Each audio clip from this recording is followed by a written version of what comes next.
Terezinha, eu quero primeiro te saudar, obrigado pela tua presença. Estou aqui com meu colega Willy Del Valle, que fala direto da Europa.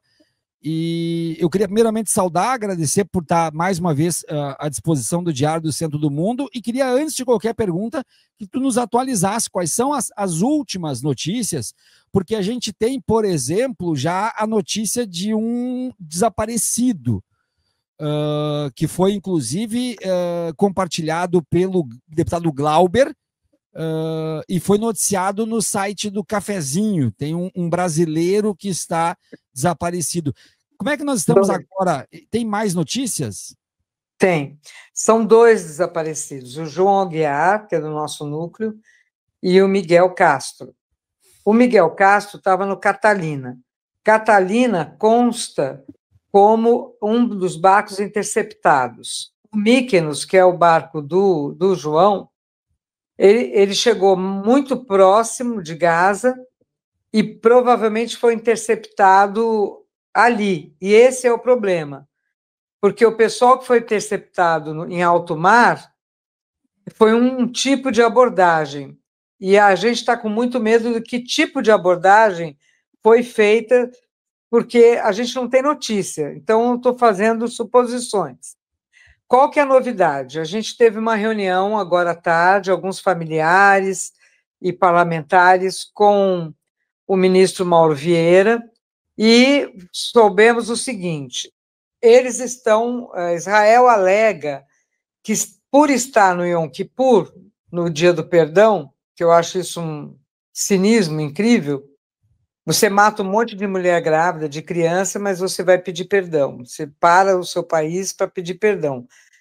E aí é o seguinte: por causa disso, então, eles não estariam trabalhando, entre aspas, e, portanto, os advogados da flotilha e o nosso corpo consular não têm acesso aos que foram sequestrados. No entanto, o nosso corpo consular foi para o porto de Achoda e ficou ali, tentando, pressionando e tal. E o que eles observaram? Mais ou menos umas 500 pessoas apreendidas e que estava havendo uma espécie de triagem. Israel estava fazendo uma espécie de triagem entre os apreendidos. E talvez por causa disso é que a gente não saiba se João e Miguel estão ou não estão entre os apreendidos. Mas, com a pressão que foi feita hoje pelo Ministério das Relações Exteriores, conseguiu-se que o corpo consular, amanhã cedo, no horário de lá, vão fazer finalmente uma visita a todos os que estão apreendidos. Então, a gente imagina que amanhã a gente vai ter notícias e vai saber finalmente como é que está o João, se está lá ou não, se o Miguel está lá ou não, porque é muito grave isso se eles não estiverem, né? Porque eles não desembarcaram em Gaza. Isso a gente sabe que não. Mas Terezinha, quando eles sofreram o ataque que eles sofreram, de coisa química, né? Um jato d'água fedido, tal, as câmeras do navio foram afetadas. Então a gente não sabe, parou de funcionar. Diga, desculpa, eu te interrompi. Não, eu que peço desculpa. É que eu ia justamente perguntar sobre comunicação por câmeras, mas não as câmeras dos barcos. Eles estão com celulares? A gente sabia que tinha alguma orientação de jogar celular na água quando chegasse a interceptação.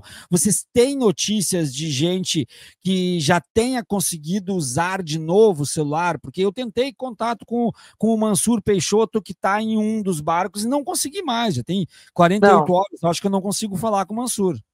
Não vai conseguir, porque a orientação foi essa. Ao serem abordados, cada equipe combinou uma coisa com o seu pessoal de terra e se livra do celular. O que a gente combinou com o João é que ele faria um áudio e jogaria o celular. Ele fez o áudio, dizendo que ele achava que eles iriam ser interceptados, estavam esperando a vez deles, mas que estavam navegando, estavam indo a 4 nós, de velocidade de 4 nós. Foi a última coisa que ele me disse. E desde então a gente não tem notícias. A gente espera. O que está assustando? é o fato do o Mykonos não está listado em nenhuma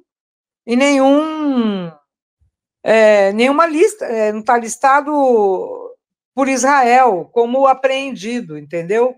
Uhum. Eles falam que tem um barco que escapou, mas que foi cercado, mas a gente, pelo Trake, pelo GPS, você vê que, na verdade, 2 barcos furaram o bloqueio, ou seja, chegaram mais perto, né? O Mykonos e o... esqueci, é com M. Eu estou tão nervosa que eu... Não, tudo bem, a gente entende perfeitamente. Vamos fazer o seguinte, Terezinha, uma coisa com M, matrina, não, fugiu. Eu vou ler aqui a nota pública da FEPAL, da Federação Árabe e Palestina do Brasil, e depois que eu terminar de ler a nota pública, eu vou passar para o Willy também conversar um pouquinho contigo. Mas vamos lá. O escandaloso plano de Trump, feito a 4 mãos com o foragido internacional por crimes de guerra e lesa humanidade, o genocida Netanyahu para acabar com a guerra em Gaza é uma distopia colonial que despreza e humilha palestinos, tenta varrer para debaixo do tapete o maior crime cometido contra a humanidade no milênio, premia Israel por exterminar crianças de fome e diz ao mundo que genocídio compensa. Uma vez que essa obscenidade é apresentada pela imprensa comercial do Ocidente como um plano de paz, cabe a essa federação novamente oferecer algo além da tradicional propaganda genocida regurgitada pela mídia à sociedade brasileira. O primeiro e óbvio ponto a ser comentado é o fato de que os Estados Unidos, os maiores assassinos da história da humanidade, não têm nenhuma legitimidade para participar ou conduzir um processo de paz na Palestina. Os gangsters de Washington, democratas e republicanos, são os verdadeiros mandantes e financiadores do Holocausto palestino, sendo Israel nada mais do que um poodle raivoso dos estadunidenses para promover suas guerras de extermínio no Oriente Médio. A única participação que as lideranças políticas e militares dos Estados Unidos, tanto o açougueiro Biden quanto o plantonista e administrador do extermínio Trump deveriam ter na resolução do genocídio em Gaza e fazer campanha Netanyahu no banco dos réus do Tribunal Penal Internacional. Por falar em criminosos de guerra, poucas coisas são mais reveladoras sobre a depravação do plano de Trump do que a reabilitação de Tony Blair, um dos maiores assassinos do século, para a distópica função de governador das ruínas de Gaza.